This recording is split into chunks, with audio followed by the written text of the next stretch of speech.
What's up, DS3 TV? We are back for another video, and this one's going to be kind of a nostalgia trip because this one is actually was my biggest video on my old channel. So now we're going to watch it on my new channel and see if I have any different commentary to give it, because actually that old video is lost because yeah, the channel got when the channel got shut down.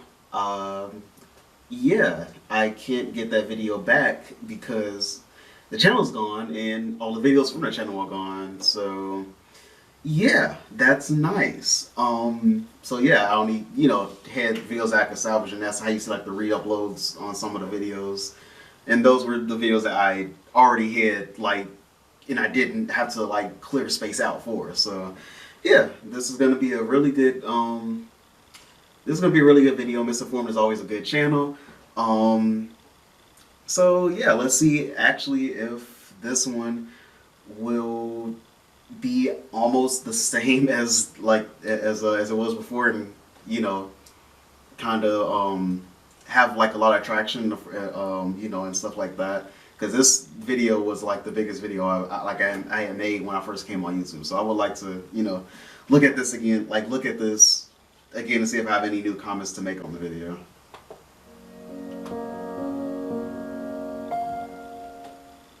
Portugal, invented in 25 BC by Octavian Augustus. After finally finishing the Roman expansion into the peninsula of Valm and eliminating the leader of native resistance, an archer named Virion, Augustus established the main port used by the Roman Empire to launch expeditions out into the Atlantic Ocean on the west coast of the Gaul region. This port became central to their trips to and from the west coast of Africa. As its importance grew, so did its population, and eventually the name Portugal was derived from its original title, the Port of Gaul. Now, I may not look it based on this very accurate representation of myself. Very accurate. No changes needed.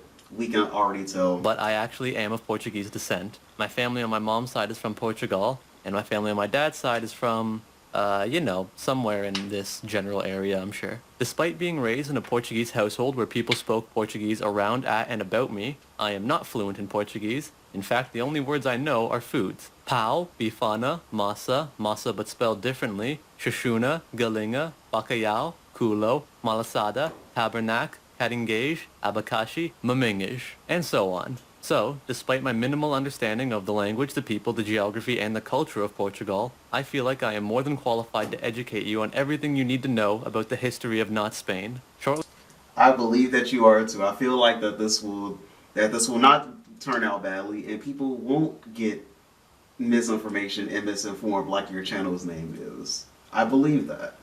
after the fall of the Roman Empire came the Winter of Barbarism, as unsophisticated Germanic tribes took hold of the region. Shortly following this came the Arab Spring, where the Umayyad Caliphate took over most of the region, bringing with them things like dates, non-bread, rage comics from 2010, and dome roofs. Finally came the Summer of Love, but with less music, drugs, and sex, and more killing and expansion of territory as the Catholic kingdoms desvaulted the Islamic Empire to fuck off their rightful clay. With Trump's Portugal secured, Afonso Henriques used all the good boy points he had saved up to buy his mom's land from her, making him the first king of Portugal. With the establishment of the Kingdom of Portugal, Afonso Henriques named the original port city. The flag really does look like that flag looks like Finland's flag. Honestly, it's just like a different It's not. It's what is it? It's vertical, not horizontal. Yeah, I always get those two mixed up, but it's vertical, not horizontal. City settled by the Romans, O Porto, which literally means the port, and he named his mother's city of birth A Lisboa, which literally means a lesbian. For a few centuries after this, Portugal took it easy, rooting out non-Jesus lovers in their midst and hurling insults at the North African people. A few hundred years after the establishment of Portugal, technology was finally advanced enough for people on one side of Europe to be aware of people on the other side. Due to this newfound level of connection, Finland got a good look at Portugal's flag and promptly copy-striked them, resulting in Portugal changing its flag from a blatant rip-off of Finland's to a more subtle rip-off with the family crest of the Henriques clan. After designing a flag of their own, it was time to get back to what European nations do best: aggressive territorial expansion. Establishing the Portuguese Empire, or as it's better known, the Portuguese overseas, taking land as they please, bringing native populations to their knees. settling many islands Yes. in the Atlantic, land in Africa, the Pacific Islands, South America, and setting up a large network of trade outposts throughout the world. They also made a brief stop in Newfoundland, but all they found was snow and a little cove to hang out in. A scouting ship was also sent to this general area, but they were never heard from again. After not finding anything that appealed to them, the Portuguese named this place Canada, which roughly means nothing here, and left it for the British and French to deal with. The colonization of South America caused some friction between the empires of Portugal and Spain, and not the, hey, let's intermarry between our royal families to create a super royal baby kind of friction, more the get off my land or I'm going to dig a trench along our border and push your nation into the Atlantic kind of friction. So Big Daddy Alexander VI stepped in and decided to put an end to this childish squabble by splitting South America in half, giving one half to Portugal and the other to Spain. Like all parents though, he had a favorite, and as you can tell by the map he drew between Portugal and Spain, the Portuguese were definitely not in first place. Despite not receiving much love from Big Papa Pope, Portugal represented the height of Western civilization. This is because geographically they're the most Western European nation, so it had to lead the world in forward thinking. Portugal was the first nation to become 100% Catholic. It was the world's leading naval force for centuries. They were the first Europeans to connect to India via a sea route, and since they were the first Europeans to reach Japan, they were able to get their hands on some waifu pillows before any other European nation, providing their sailors with much-needed companionship. The thing the Portuguese Empire is best remembered for is their extensive trade empire, primarily monopolizing the trade of spices and people. The Portuguese spice trade began when the Ottomans seized Byzantium and controlled the land route of spices moving from Asia to Europe. And the Mostly black people. Europeans were like, I want spices, but I really don't want to pay all these non-Christian taxes on it. So Portugal was all like, don't worry guys, look, we can just go around here and boom, spices. The Portuguese slave trade began when the Europeans were like, I wish I had more free labor available to me, but there's only so many other Europeans I can viably enslave. So Portugal was like, don't worry guys, look at all these Africans we can enslave, and boom, Atlantic slave trade. Now, again, it should be noted, Portugal is the height of Western civilization, and therefore they must be the most progressive nation at all times. So they were very diverse when it came to their slavery. Man, woman, child, black, Arabic, Indian, Chinese, Japanese, Slavic, Scandinavian, whatever. No matter your race, age, sexuality, or gender identity, if they could get their hands on you, you'd be shipped off to Brazil to begin a new life of harvesting sugarcane. And if that's not equality, then I don't know what is. Also, keeping with the progressive ideals of Imperial Portugal, they were much more open towards the idea of interbreeding between native Portuguese people and those who were enslaved or native to the areas Portugal colonized.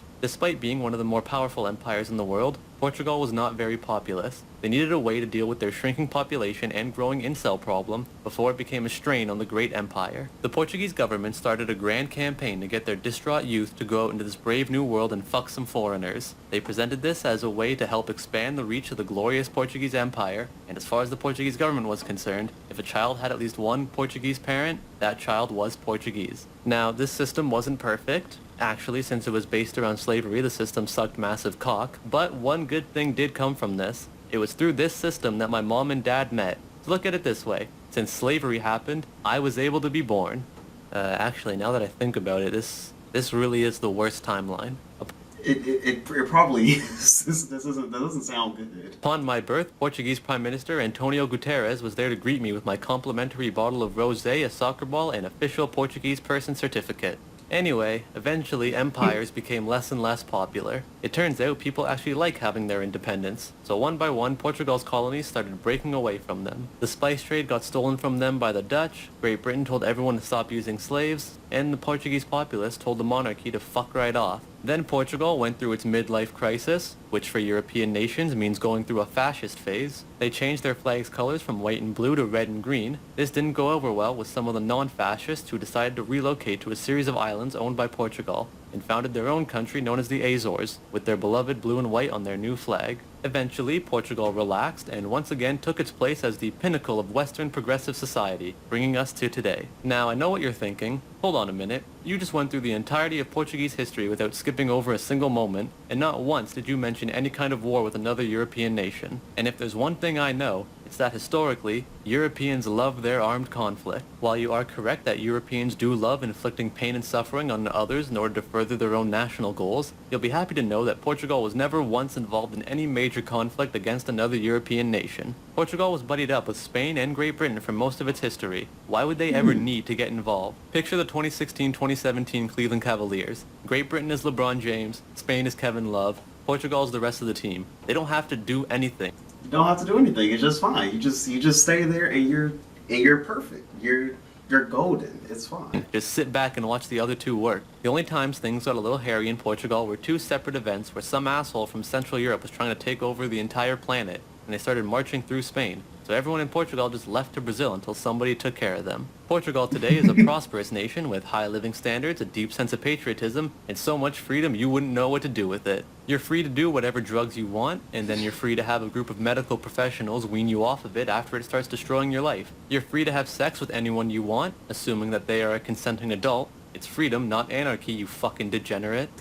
Amazing. And yes, consent is necessary. You're free to play any sport as long as it's soccer. You're free to practice any religion you wish. Be careful though, a few Portuguese citizens suffer from what's known as the des Vault tic, a form of Tourette's where the patient occasionally crusades involuntarily. In conclusion, Portugal is objectively the greatest European nation in history, bar none. I'd like to dive deeper into some specifics of Portuguese history and culture, but I'm lazy and I don't want to work on this video anymore. So another time. Maybe. Until then, I sincerely recommend taking a trip to Portugal if you get the chance. I went once when I was 2 years old, and I remember it like it was about 20 years ago. So, clear as day and nothing but fond memories. 10 out of 10, would visit again.